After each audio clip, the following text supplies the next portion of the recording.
வணக்கம்.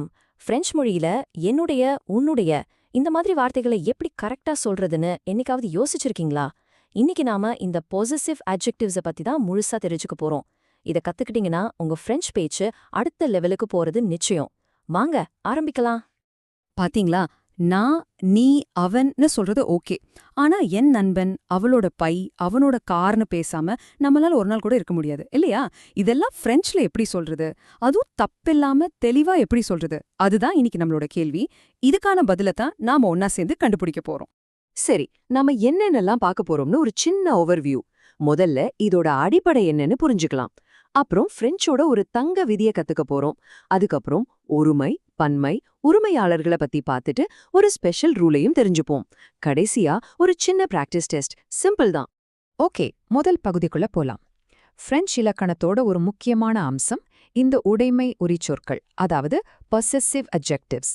முதல்ல இத பத்தி நாம புரிஞ்சுக்கலாம். உடைமை உரிச்சொற்கள்னா என்ன? ரொம்ப ரொம்ப சிம்பிள்ங்க. ஒரு பொருள் யாருக்கு சொந்தம், யாருடையதுன்னு சொல்ற வார்த்தைகள் தான் இது. இப்போ இங்கிலீஷ்ல மை, யோர், ஹிஸ்னு சொல்றோம்ல, அதேதான். ஆனா பிரெஞ்சுல இதுல ஒரு சின்ன ஆனா ரொம்ப முக்கியமான ஒரு ட்விஸ்ட் இருக்கு. அது என்னன்னு பார்க்கலாமா? சரி, இப்ப கொஞ்சம் நல்லா கவனிங்க. நாம பார்க்க போறதுதான் இந்த முழு டாபிக்கோடைய முக்கியமான ஒரு விஷயம். நான் இத தங்க விதின்னு தான் சொல்லுவேன். ஏன்னா இத மட்டும் நீங்க சரியா புரிஞ்சுக்கிட்டீங்கன்னா மத்த எல்லாமே உங்களுக்கு ரொம்ப ஈஸியா ஆகிடும். இதுதான் அந்த கோல்டன் ரூல். இதோ அந்த விதி. பிரெஞ்சுல இந்த உடைமைச் சொற்கள் அந்த பொருளோட உரிமையாளர் ஆணா பெண்ணான்னு பார்க்காது. அதுக்கு பதிலா அந்த பொருள் ஆண்பாலா பெண்பாலான்னு தான் பார்க்கும்.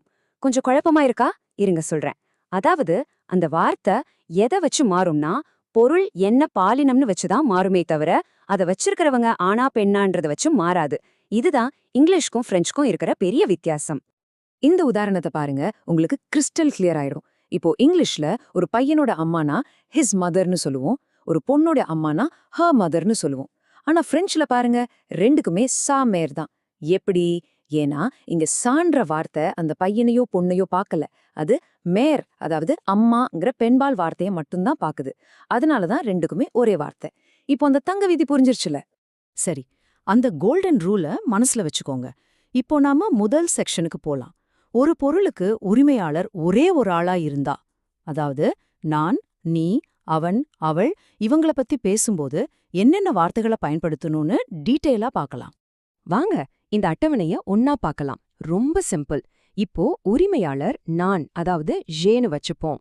நான் சொல்ற பொருள் ஆண் பாலா இருந்தா மூன்னு சொல்லணும். அதுவே பெண் பாலா இருந்தா மான்னு சொல்லணும். அதுவே நிறைய பொருட்கள், அதாவது பன்மையா இருந்தா மெஸ்ஸன்னு சொல்லணும். இதே லாஜிக் தான் நீ, து, அப்புறம் அவன், அவள், இல்வெல் இதுக்கும் பொருந்தும். சில உதாரணங்களை பார்த்தா இன்னும் நல்லா புரியும்.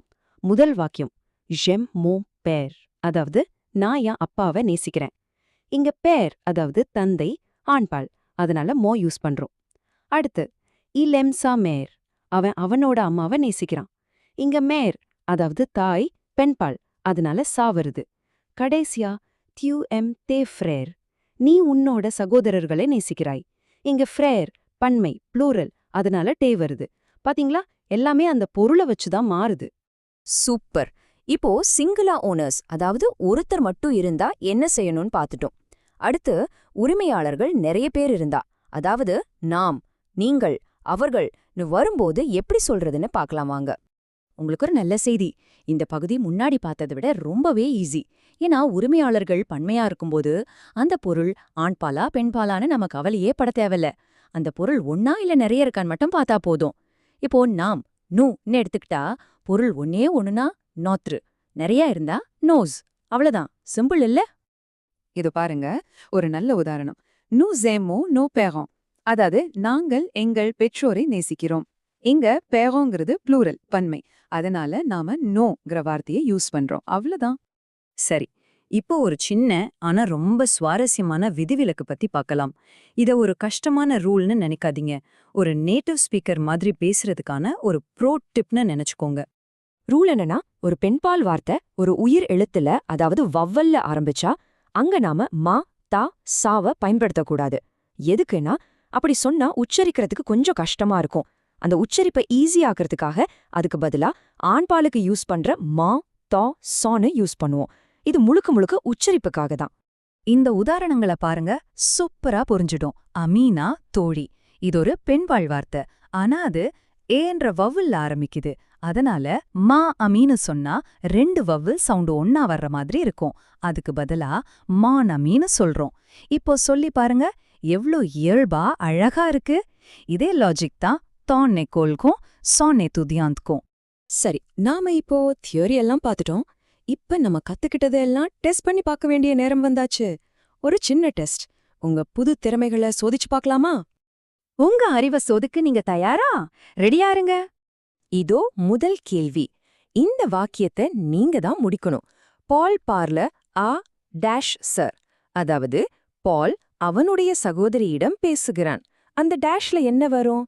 சின்ன க்ளூ தரன். பால்ங்கிறது அவன், சர் அதாவது சகோதரி. ஒரு பெண் பால் ஒருமைச் சொல். யோசிங்க. சரியான பதில் சா. பால் பார்லே அசா சர். ஏன்னா பாலுங்கிறது இல் கேட்டகரி, சர்ங்கிறது ஒரு பெண் பால் ஒருமைச் சொல். அதனால சா தான் கரெக்ட். சரியா சொன்னவங்களுக்கு வாழ்த்துக்கள். ஓகே, அடுத்த கேள்வி. Albert and moi finissions dash. அதாவது ஆல்பர்ட்டும் நானும் எங்க வேலைகளை முடிக்கிறோம். அந்த டேஷ்ல என்ன வரும்? இங்க ஆல்பர்ட் ஏ moi னா நாம், அதாவது நூ.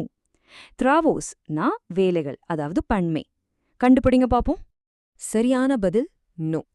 Albert et moi finissons nos travaux. ஏன்னா ஆல்பர்ட் et moi னா நூ, அதாவது நாம். ட்ரவோங்கிறது பன்மை, அதனால பன்மை உரிமையாளருக்கு பன்மை பொருளுக்கு வர்ற நோ தான் சரியான பதில். சூப்பர். சரி, நாம கத்துக்கிட்டதுல முக்கியமான விஷயங்களை ஒரு தடவை ஞாபகப்படுத்திக்கலாம். முதல்ல அந்த கோல்டன் ரூல். எப்பவுமே பொருளை தான் பார்க்கணும், உரிமையாளரை இல்ல. 2வது அந்த ஸ்பெஷல் வவல் ரூல். பெண்பால் வார்த்தை வவ்வல்ல ஆரம்பிச்சா மோ டோ சான் தான் யூஸ் பண்ணணும். கடைசியா எல்லாத்தையும் விட முக்கியமானது பிராக்டிஸ் பிராக்டிஸ் பிராக்டிஸ். நீங்க எவ்ளோ தூரம் இதை பயன்படுத்துறீங்களோ அவ்வளோ தூரம் இது உங்களுக்கு இயல்பா வரும். இப்போ உங்களுக்கு பிரெஞ்சுல உடைமைகளை பத்தி பேச நல்லாவே தெரியும். நீங்க கத்துக்கிட்ட இந்த புது திறமைகளை வச்சு எதை பத்தி பிரெஞ்சுல விவரிக்க போறீங்க? உங்க குடும்பம், உங்க நண்பர்கள், இல்ல உங்க செல்லப்பிராணிகள்? யோசிச்சு பாருங்க. அத பிரெஞ்சுல சொல்லி பாருங்க. அடுத்த பதிவில் சந்திப்போம்.